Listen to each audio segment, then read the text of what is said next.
Good morning, everybody. Are you fired up? But are you ready? All right. What a year a difference makes. I think our accomplishments over the past year have been just remarkable. A little over a year ago, we were defending the rights of one of our science members to sing a protest song against the Harper government. We were also advocating a change in federal government, from one that had a very clear anti-union, anti-collective bargaining agenda to one that, at the very least, would meet us halfway and restore a level playing field to collective bargaining. Today, we've had a special visit by the minister responsible for federal bargaining, the Honorable Scott Bryson, who, by the way, bears absolutely no resemblance to the previous Treasury Board President, Tony Clement.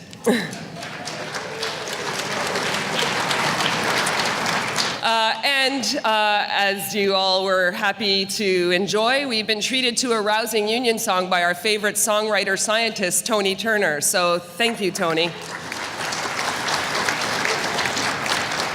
Tony was your everyday federal scientist until the Harper government decided to step on his charter rights, turning him into an activist and a celebrity. So thanks, Harper? Now, I know the current round of bargaining isn't over for most of us and that significant differences still remain. But I think it's worth taking a few minutes to look at how far we've actually come in a relatively short period of time. We started this round of bargaining 2 years ago. At that time, sick leave was under attack. Defined benefit pensions were going to be next on the chopping block. There was virtually no hope for progress on any of our priorities. Il y a un peu plus d'un an, il était très difficile de deviner qui gagnerait les élections fédérales. Et Stephen Harper risquait vraiment d'être réélu pour supprimer encore plus d'emplois et de services publics et continuer d'adopter des politiques non fondées sur des données objectives, de museler les scientifiques et de cibler encore plus les syndicats. Nous avons pris une décision stratégique et des mesures essentielles pour que cette ronde de négociations se termine après les élections. Nous avons mis tout notre cœur et toute notre énergie dans ces élections pour influencer le programme électoral et amener nos membres à voter pour le changement. Within hours of being sworn in, the Trudeau government announced that the mandatory long-form census form would be reinstated and that scientists were once again free to speak directly to media and the public. These, of course, were demands we had made with repeated urgency in the lead up to and during the federal election. These were followed early in the new year by announcements that anti-union bills C-377 and C-525 would, in the coming months, be repealed, and that the new government would seek to establish a more respectful relations with federal bargaining agents and public servants generally by repealing the old and very offensive Bill C-4. Of course, saying what one intends to do and doing them aren't the same thing, which is why we continue to insist that reversing Harper-era restrictions on collective bargaining, in particular restoring our right to strike and seek arbitration, was an essential precondition to free and fair collective bargaining. In May, the new government announced plans to repeal those Harper-era measures as well. These are extremely important advances and commitments over the previous year and the previous government. And they attest to the real value of our continued strategy to engage on a wide range of issues, both at and beyond the bargaining table. Par exemple, l'hiver dernier, nous avons eu beaucoup de succès avec notre journée de lobbying auprès des députés sur la colline du Parlement. Nous soutenions que le gouvernement devrait profiter de son premier budget pour commencer à réinvestir sérieusement dans l'Agence du revenu du Canada et pour réduire sa dépendance excessive à la sous-traitance. Finalement, le budget de 2016 prévoyait l'embauche de nombreux scientifiques au ministère des Pêches et des Océans, des réinvestissements majeurs dans l'Agence du revenu du Canada et des économies de 170 millions de dollars par la réduction du recours à la sous-traitance. Même si c'est un bon départ, il nous reste encore beaucoup de travail à faire. comme protéger nos congés de maladie et obtenir une augmentation salariale équitable à nos membres à la table de négociation. The federal government may have changed, but in some ways, its bargaining position didn't. That means that our efforts to educate and engage our members and the public are as important as ever. While the Trudeau government is far preferable to the previous Harper government, its efforts to deliver on its campaign promises of last year ultimately depend on ensuring a strong and engaged federal public service. I think that's what Minister Bryson said as well. That must include reaching fair collective agreements, and soon. Friends, we want a deal by the end of this year. We've put the politicians on notice that we're going to push for that deadline with the same determination that we showed during the last election. In early June, following months of government delays in bargaining, we launched a noisy public awareness campaign with a well-attended, enthusiastic rally in downtown Ottawa. In the words of the signs of our members that they carried, we said that we were ready to bargain, ready to protect sick leave, to increase salaries and to preserve scientific integrity, ready to promote tax fairness, and readier than ever to stop outsourcing. In June, we also launched a major report to educate government and the public on how widespread over-reliance on outsourcing is leaving the public service programmed to fail. We took the same approach we had taken to building our campaign for scientific integrity.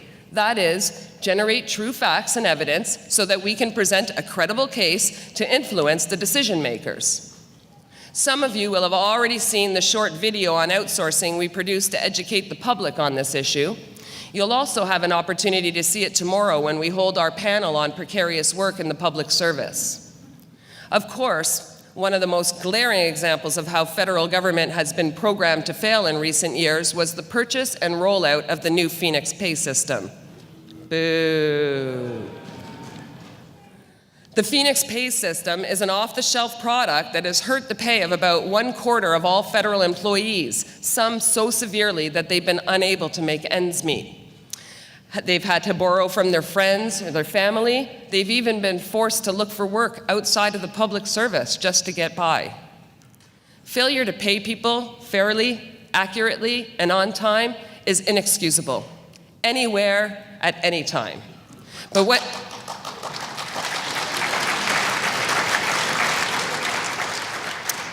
when it's the federal government that fails to do so, it sends the very worst message possible.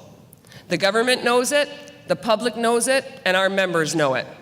It cannot be tolerated, it cannot be excused, and the causes behind the problem must be examined, fixed, and never repeated.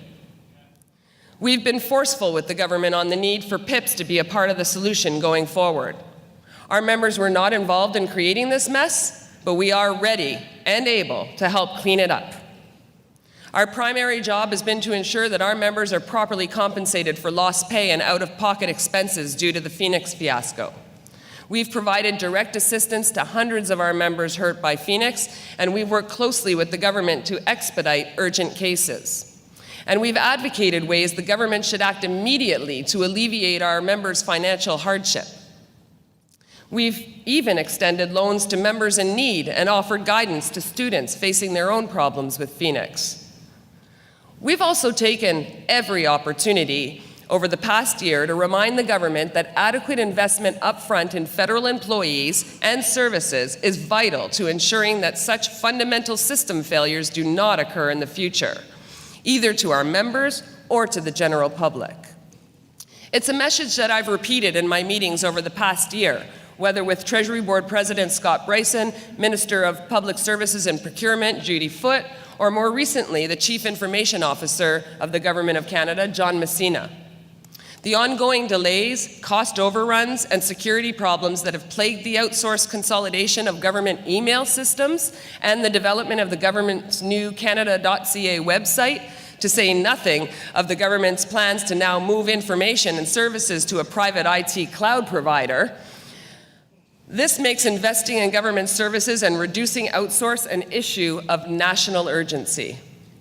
Government should never be over-reliant on private companies such as Bell or IBM or Microsoft for the provision of fundamental services.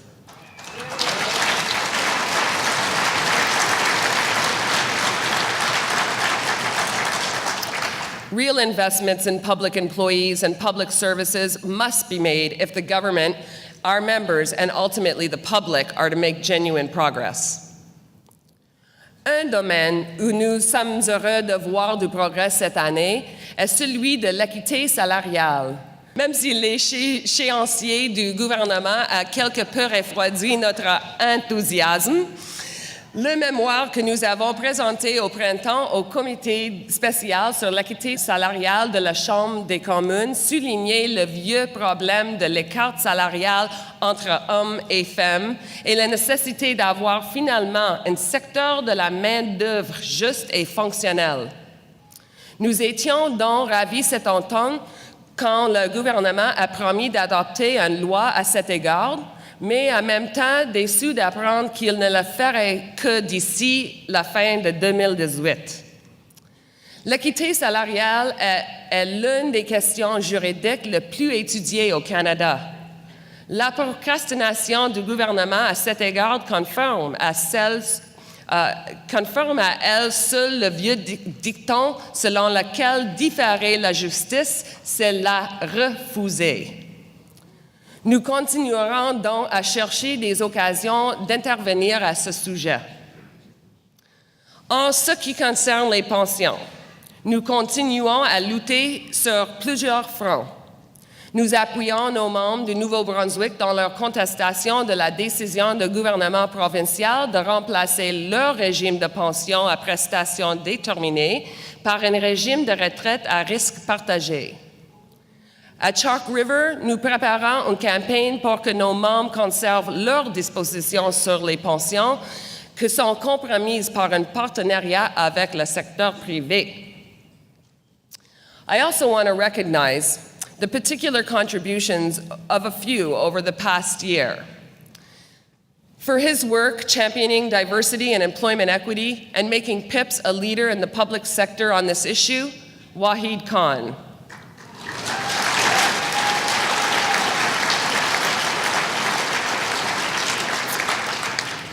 For reminding us, and me personally, always, of the pride CSs have in their work and the fact that our CSs built the IT infrastructure that all public servants and Canadians rely on, Robert Tellier.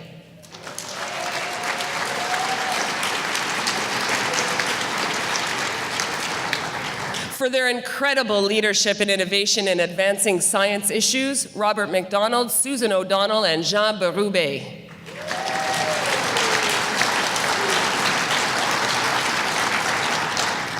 For their groundbreaking work in bringing forward the issue of domestic violence at the bargaining table, Ray Paquette and the AV Group.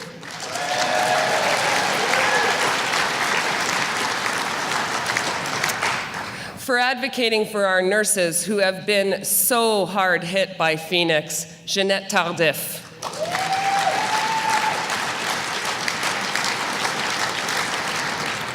And for his exceptional work on advancing consultation at the Institute, Craig Bradley.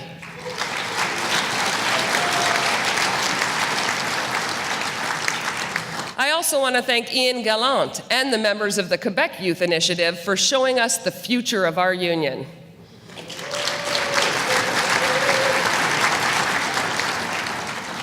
And of course, I need to thank all of our bargaining teams for their incredible hard work and solidarity during this prolonged and challenging round of bargaining.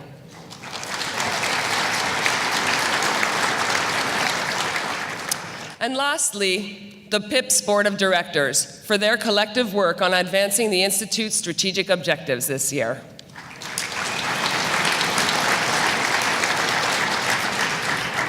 L'année qui se termine marque un point tournant pour l'Institut et je suis sûre qu'en continuant à exercer des pressions, nous ferons d'importants progrès à la table de négociation avant la fin de l'année. Et avec un peu de chance, nous aurons une entente. Le pacte de solidarité entre agents négociateurs fédéraux sur le congé de maladie nous a rendus plus forts dans une période très difficile.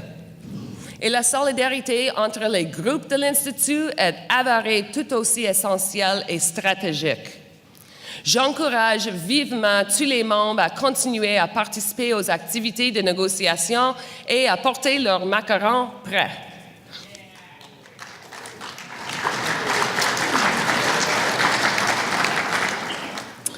Comme si nous avions encore besoin de preuves, tout cela prouve que nous sommes bien mieux ensemble. Vous saviez que je dirais au moins une fois dans mon discours, n'est-ce pas? This is a pivotal time for us. With a new federal government in place, we have the opportunity to repair the damage of the Harper years, to turn back despair, to renew hope, and show real leadership in defending professionalism in the public service.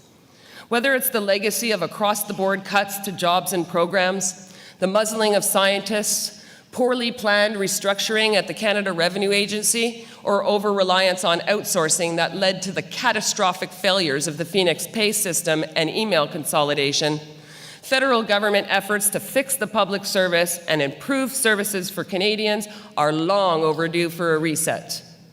It's time to begin programming for success.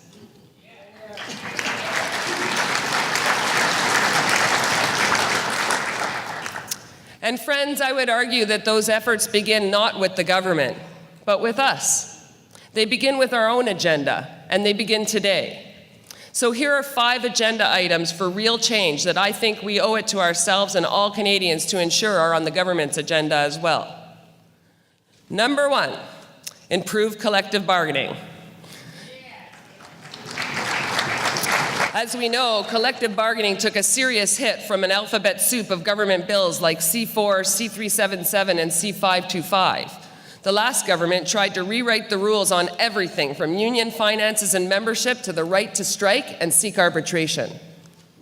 While the Trudeau government has already sought to repeal some of these Harper-era measures, there's no denying that their introduction slowed bargaining and taught us and other federal bargaining agents a hard lesson in the importance of being prepared to counter similar assaults next time. Retooling union efforts to better preserve and promote effective collective bargaining, regardless of the government in power, is essential. We must then ensure the previous government's anti-labor laws are repealed. We must complete a successful round of bargaining by the end of 2016. And if I say it enough times, it'll be true, right? And we need to invest in efforts to promote union rights and strengthen effective collective bargaining for the next round. Number 2, we need to stop outsourcing. Big time. Outsourcing is now widely acknowledged to be a serious problem amongst PIPS members in the federal government. According to surveys conducted last year, 87% of PIPS respondents reported that the number of contractors working in their team or work unit remained the same or actually increased over the previous 3 years. Remember that during that same period of time, approximately 3,000 professional permanent government jobs disappeared. In many ways, those capacities have been lost forever. Outsourcing costs the federal government over $10 billion a year. It touches virtually every department and agency, and it's largely responsible for the pay problems suffered by members due to the adoption of the Phoenix pay system. While outsourcing has grown, training and development have greatly declined, worsening the conditions for our members, their prospects for future advancement, and ultimately the services that Canadians rely on. The Liberals implicitly acknowledged outsourcing to be a problem when they promised in the last election to reduce spending on outside contractors to 2005-06 levels. But at the rate they're currently reducing such spending, it'll take another 10 years to return to those levels, and even then the government will continue to waste. We must then advocate that the government reduce spending on outside contractors to 2005-06 levels within its current 4-year term. We must promote a culture of insourcing in federal hiring practices. And we have to ensure that Canada's public service professionals have the necessary training opportunities for the government's new priorities. 3, we need to preserve scientific integrity.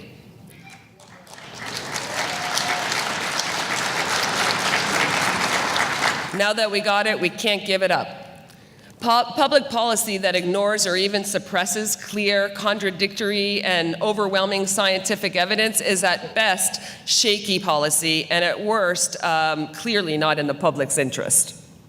Upholding evidence-based decision-making involves more than promises. It involves adopting and enforcing policies that guarantee scientific integrity, including the right of scientists to speak, of course. That's why we continue to insist that scientific integrity provisions be included in collective agreements so that future governments can never again muzzle our scientists.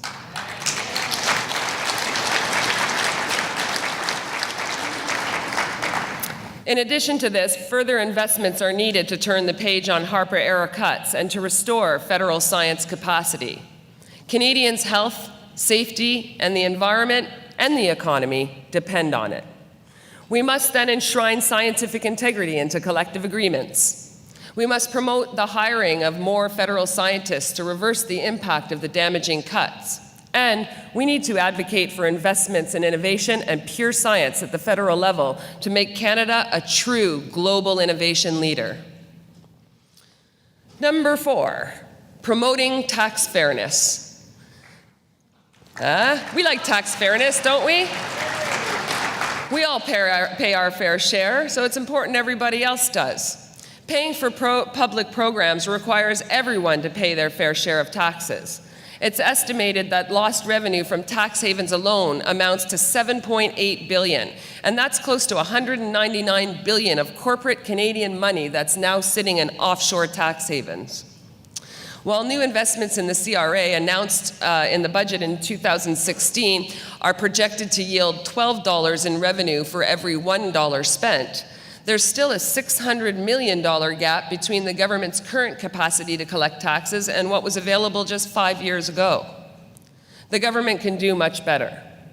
We must then ensure that the government establish a world-class tax fairness initiative by investing $600 million that will return $6 billion in government revenue.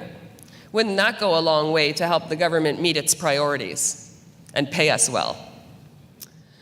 We have to encourage more targeted investigation and prosecution of corporate tax cheats. And we need to advocate for replenishing the staff levels in regional CRA offices. Number 5, we need to defend pensions, as always. Preserving defined benefit pensions is vital, not only to our members, but to all working Canadians who deserve to look forward to a secure retirement. The erosion of defined benefit pension plans in Canada has become all too common in recent years. With legislation tabled weeks ago that compromises defined benefit pensions in other sectors, we need to ensure that such plans never emerge for federal public sector pensions. We must then protect members' defined benefit pension plans. We must oppose efforts that would allow employers to shift to targeted benefit pension plans as proposed under Bill C-27, an act to amend the Pension Benefit Standards Act. And we have to join campaigns to advocate for wider adoption of the defined benefit pension model in both the public and private sectors. Public interest bargaining is here to stay. If we're to continue to represent our members effectively, we need to program for success. La clé du succès réside dans les investissements stratégiques dont nous avons besoin maintenant pour continuer d'offrir nos services et de les améliorer. Il faut donc investir non seulement dans les services que nos membres s'attendent à recevoir de l'Institut, de solides capacités de négociation, une représentation efficace, d'excellentes analyses juridiques et une défense juridique de premier ordre, mais aussi investir dans des relations plus efficaces avec le gouvernement, dans le lobbying, la mobilisation, la recherche rigoureuse d'informations et des communications convaincantes. Ce sont ces choses qui nous ont aidés à passer au travers une période vraiment très difficile de notre histoire. Et nous avons besoin d'encore plus maintenant pour assurer notre réussite future.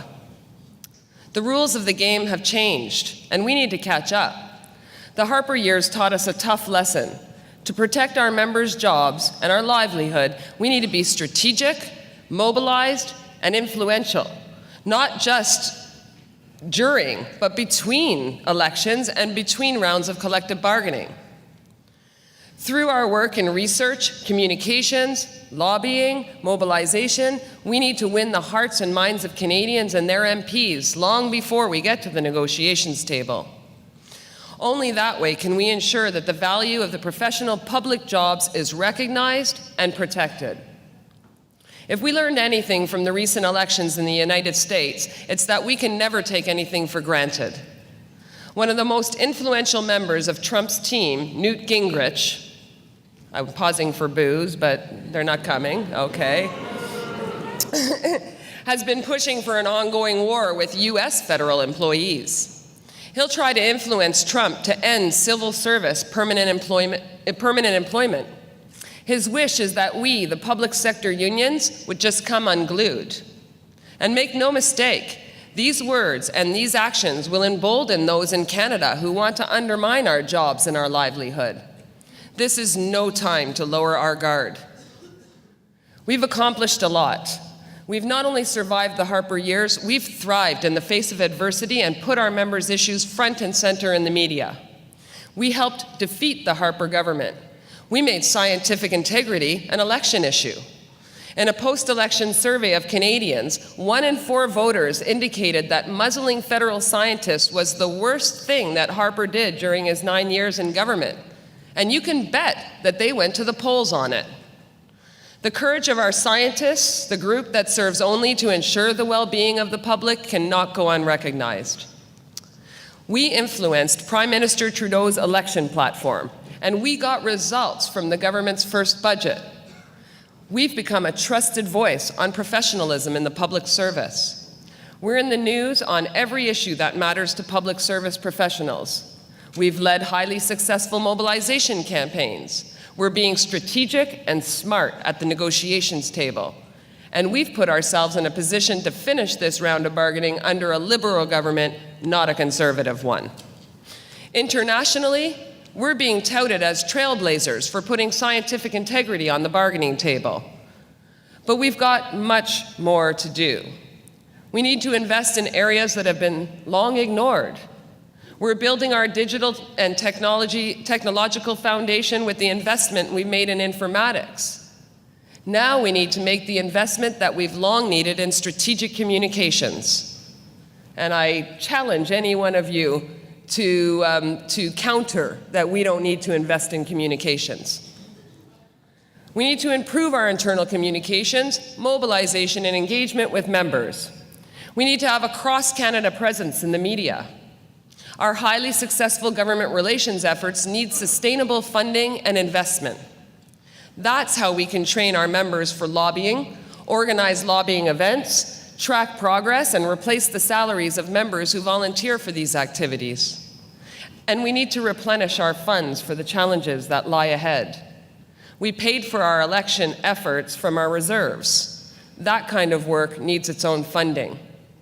We need to make the investments today so that the next round of negotiations, we will be the strongest we've ever been.